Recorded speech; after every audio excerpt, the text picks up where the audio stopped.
Chapter 1. How do I actually write a comic? Find your niche. Before you can write anything, you need to figure out what you want to write. Doing this is in one way hard, because, after all, the universe is kind of infinite, and, well, you have nothing, or everything. Sure, it can be done, kind of. After all, there are a lot of single-panel, general wacky, offbeat panels and strips like Herman and The Far Side. But even these have their own little niche. The Far Side's niche is looking at the absurd side of things, while putting them into everyday funny terms that we can all identify with. Well, most of us. Herman's niche more so shows the mundane, frustrating parts of the life of an everyman and makes him funny. So, even if you want to write a generalized, funny comic, you still need to find your little niche.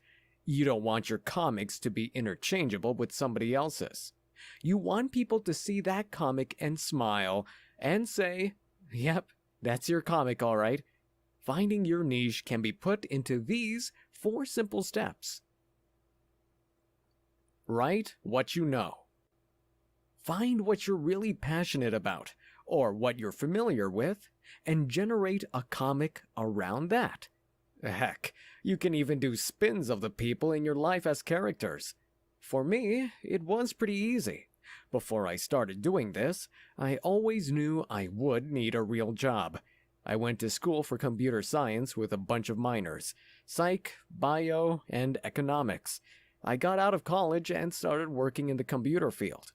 Right from the start, I knew I wanted to do a comic about working and computers. The trick was, there happened to already be a very successful similar comic out there. You've probably heard of it, called Dilbert. Scott Adams and I actually have a similar background. He's more from the engineering side, and I'm more from the software side. But still, my comic would be about dealing with computers and management, just as Dilbert does.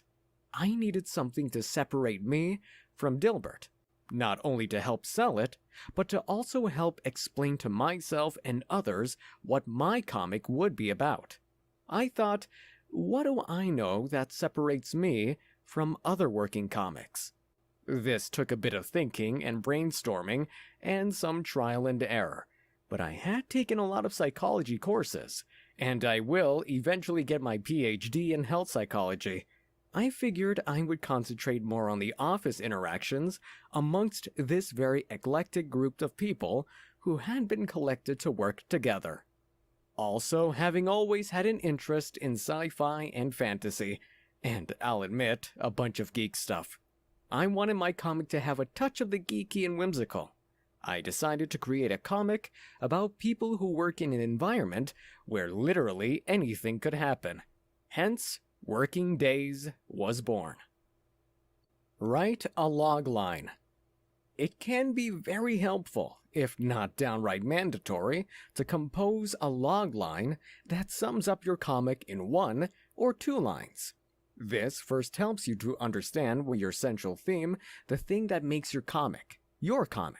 But it also helps you when explaining your comic to other people. Plus, it gives you a blurb about your comic to use for promotion. For Working Days, my initial logline was, "It's a comic about people working in tech." Then, "It's a comic about geeks and cubicles." Finally, "It's a comic about wacky office interactions." Or something like that. Which brings me to my next point.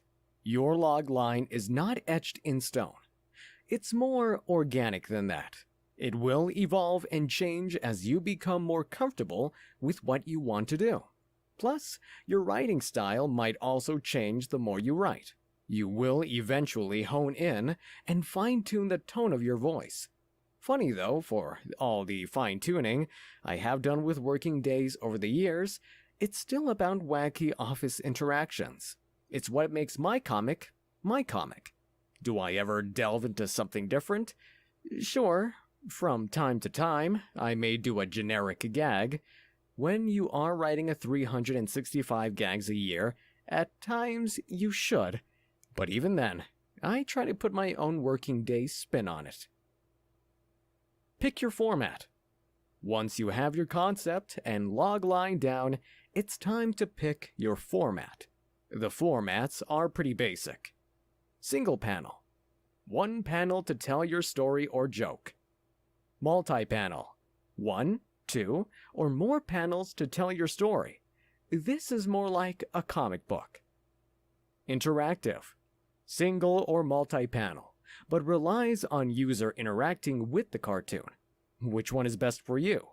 Well, that depends on you. Each format has its advantages and disadvantages. Single panel strengths. Easier to write because less planning is needed. Can be less work for an artist as they draw one frame. When being used, so they fit in a number of spots. More joke-based. Single panel drawbacks. If you are looking to get into newspapers, many still prefer and pay more for strips. Yep, stripping always costs more. Not as easy to do character-driven humor. More limiting in scope. Multiple panel strengths. Lots of versatility to develop a gag and characters. Often newspapers' preferred format. Multiple panel drawbacks. Usually take longer to lay out, write, and design. Interactive strengths. Can make the reader feel more involved. Still has a new feel. Can do a lot with this format. Interactive drawbacks. If you want to print, you can't do it.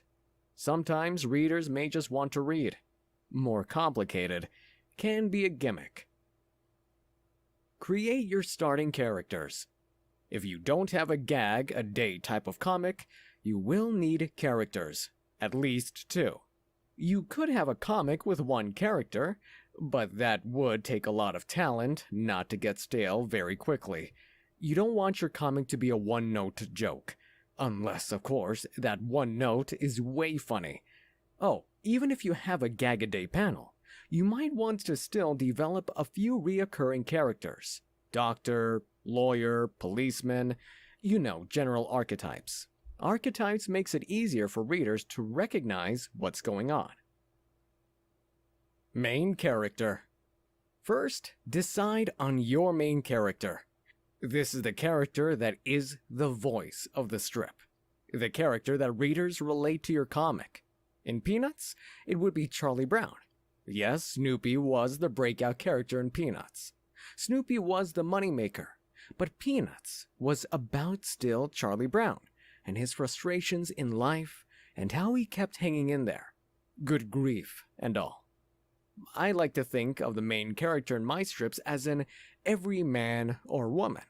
Somebody who the reader can look at and say, yep, been there, done that. Man, that character is a lot like me. I believe it helps if the main character is flawed, because flaws can be interesting. I myself also like to make my main characters to be basically nice people at heart, but that is just a personal choice. In Calvin and Hobbes, Calvin is the main character. Yes, Hobbes gets a lot of funny lines and may be a star, but everything plays off Calvin. After all, this is all taking place in Calvin's imagination.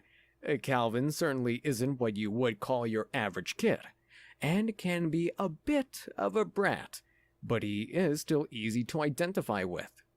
That's my big hint here when developing a main character. Make them easy to identify with.